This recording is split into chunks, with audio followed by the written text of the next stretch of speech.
Buongiorno a tutti e benvenuti in questo nuovo episodio di Game Dev, una rubrica dove cerco di spiegarvi le fasi dello sviluppo di un videogioco. Io sono Walter, CEO di Asobiolic, e oggi andremo a vedere qual è la fase successiva a quella di pre-produzione. Come avevo già accennato nell'episodio precedente, siamo finalmente entrati nella fase di produzione e di sviluppo, il momento in cui il nostro gioco inizia a prendere vita. Dopo aver testato le idee nella fase di pre-produzione, adesso si passa all'azione e si rende tutto quello che prima era fantasia su carta realtà.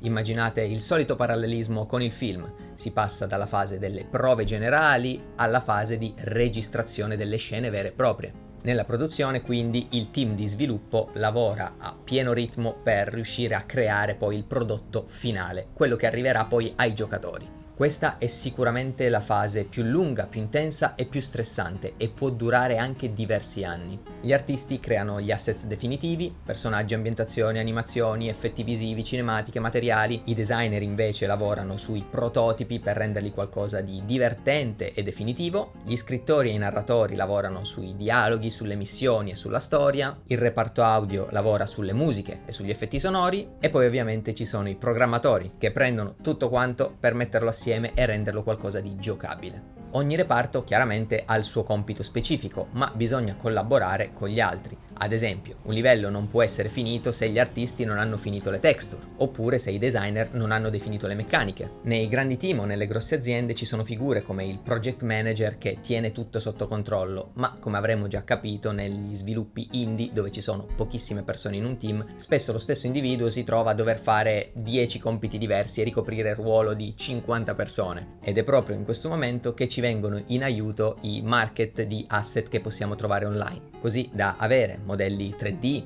o 2D, illustrazioni o addirittura funzioni di gioco già complete e pronte all'uso. Questo ci permette chiaramente di risparmiare tanto tempo e tanti soldi soprattutto. Il processo di produzione quindi richiede molta collaborazione, come abbiamo visto, ma tantissima anche comunicazione. Ci sono riunioni regolari per vedere se tutte le cose stanno andando nella direzione giusta e magari se c'è qualcosa che non è proprio a puntino va rifatta. Ad esempio delle animazioni che non sono troppo fluide, delle meccaniche che non convincono troppo, dei livelli completamente insuperabili. Ecco, questo è il momento che le cose vanno rifatte. Se si era fatto un ottimo lavoro nella fase di preparazione e preproduzione, i momenti del rifacimento delle cose qua diminuiscono molto, ma spesso ci sono imprevisti e le cose accadono all'ultimo minuto. Questa cosa è inevitabile. E, come detto poco fa, questo processo può durare anche molti anni. Chiaramente dipende dalla complessità del gioco. L'importante è mantenere il focus sull'idea iniziale, senza perdersi in nuove meccaniche, nuove funzioni tirate così su all'ultimo minuto perché a qualcuno gli è venuta una bella idea.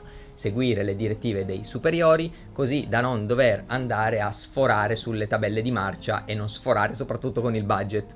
Una buona produzione è quella che trasforma un'idea in un'esperienza che i giocatori poi ameranno.